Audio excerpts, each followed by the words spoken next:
সঙ্গীত রাখে ধুয়া আলেক নাম।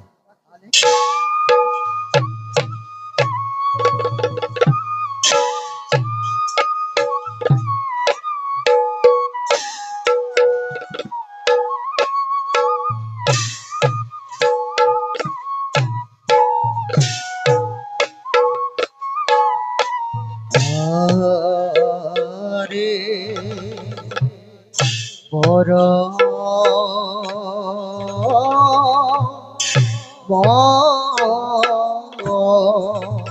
পুরুষ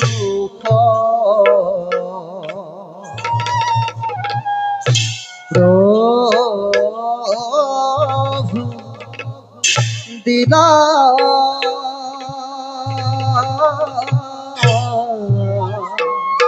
তোরি খান হরিয়া